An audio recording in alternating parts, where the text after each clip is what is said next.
सभी दर्शकों को मेरा प्यार भरा राधे राधे। राम कथा में आप सभी का स्वागत है।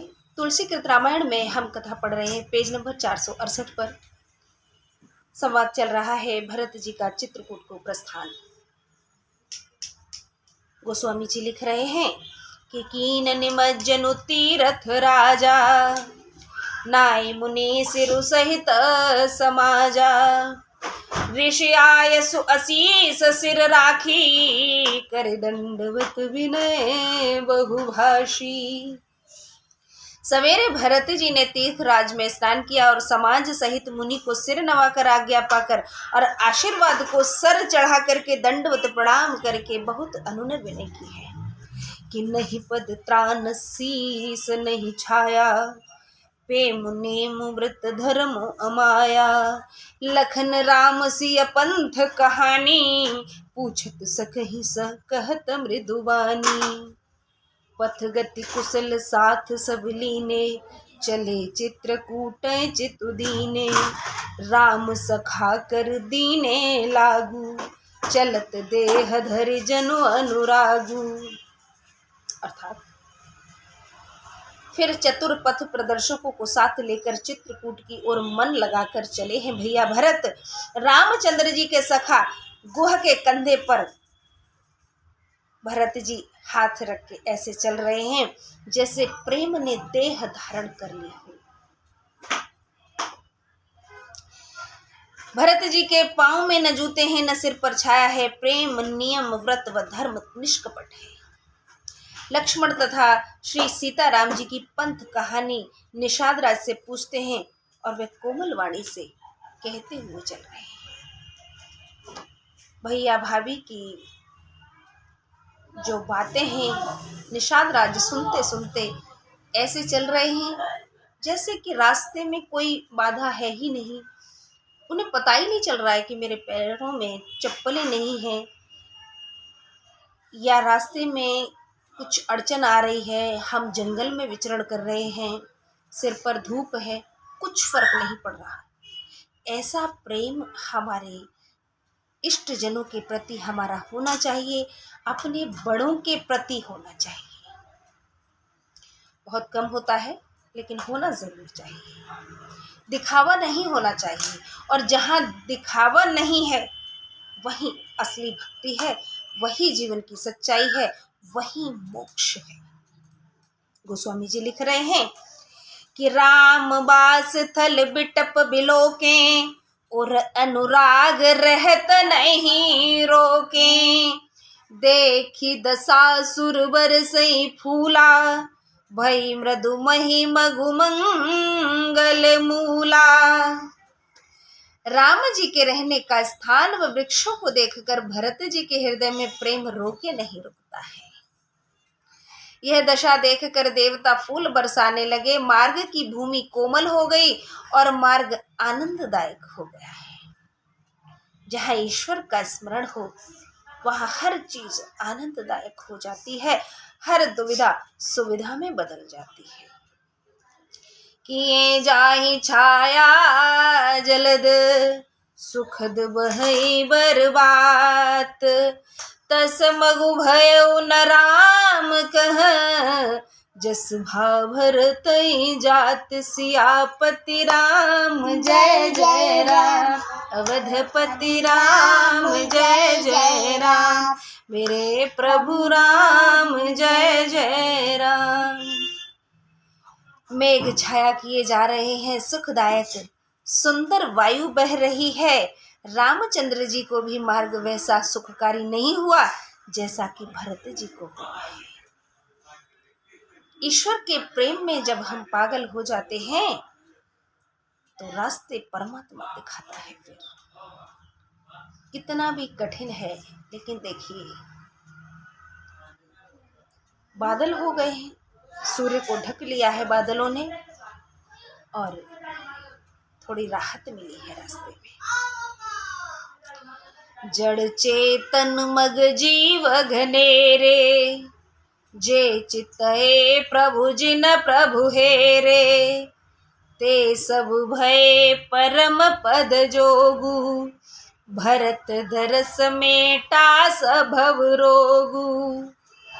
अर्थात मार्ग में बहुत से जड़ चेतन जीव जिन्होंने प्रभु को देखा और जिन्हें रामचंद्र जी ने देखा था, वे सब मोक्ष के अधिकारी हो गए, परंतु भरत जी के दर्शन से तो उनका संसार रूपी रोग मिट गया और वे मोक्ष पा गए हैं।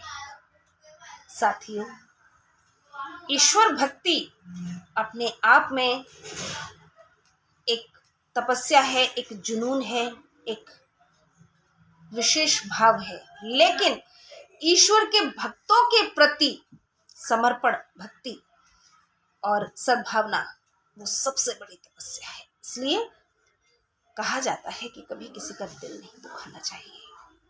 भगवान के आगे हम प्रार्थना करें, पूजा करें, और चाहे वो अपने परिजन हो या पड़ोसी हो या कोई अन्यत्र हो, अगर हम उनका दिल दुखाते हैं, उनको कष्ट या पीड़ा पहुंचाते हैं, तो हम बराबर पापी हैं। आज भरत जी से जो स्नेह कर रहे हैं, संसार रूपी कष्ट उनके कट गए, जबकि भरत जी सिर्फ भैया है राम जी के, ईश्वर नहीं है। तो प्रेम हमें उनसे करना है जो ईश्वर से प्रेम करते हैं। ऑफ कोर्स ईश्वर से प्रेम करिए, लेकिन उनसे घृणा या नफरत मत करिए जो ईश्वर के अंश हैं, उनके निकट हैं, उनके स्नेही जन हैं। आगे बढ़ते हैं। यह बड़ी बात भरत कई नाही, सुमिरत जिन्हि राम मन माही। बारक राम कहत जग जेऊ, होत तरन तारन नर तेऊ। भरत जी के लिए ये बड़ी बात नहीं है, जिन्हें रामचंद्र जी स्वयं अपने मन में स्मरण करते हैं। जो जगत में एक बार भी राम कह लेते हैं, वे तरने तारने वाले हो जाते हैं। इसीलिए कहा गया है कि राम नाम जपते रहना चाहिए। जीवन के जितने कष्ट, जितने पाप हैं, वो सभी कट जाएंगे। और क्या मालूम किस वक्त कहा गया राम शब्द हमें मोक्ष प्रदान करवा दे। इसलिए सदैव हमें सुबह उठकर या शाम के समय या जब भी हम चल रहे हैं, रास्ते में हमें कोई भी मिले, राम राम जरूर करनी चाहिए। सबसे राधे राधे, राम राम, श्री शिवाय नमस्तुभ्यम, राधे कृष्ण जपते रहना चाहिए।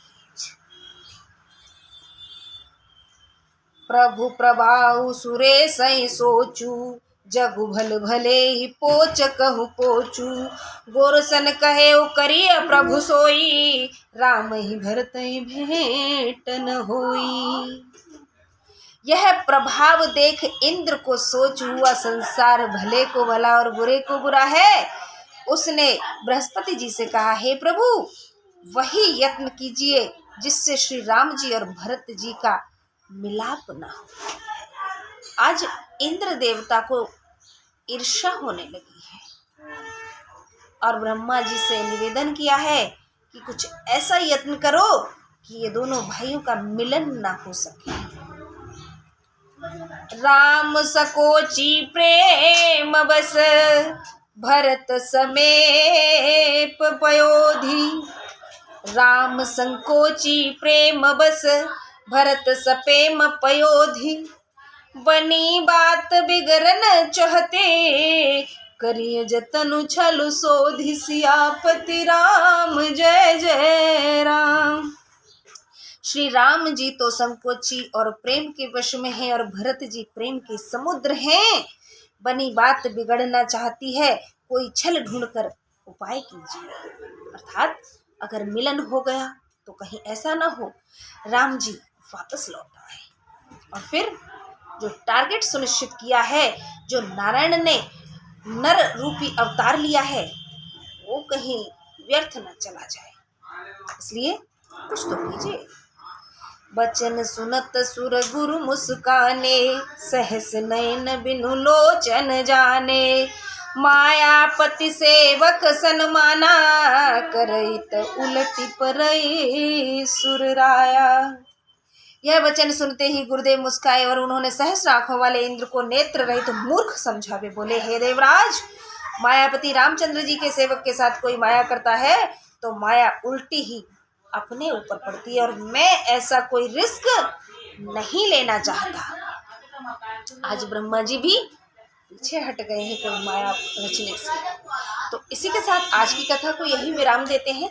अगली कथा में फिर आपसे भेंट होगी। तब तक के लिए नमस्कार, राधे राधे, जय श्री राम। राम कथा पढ़ते और सुनते रहिए और सुनवाते रहिए।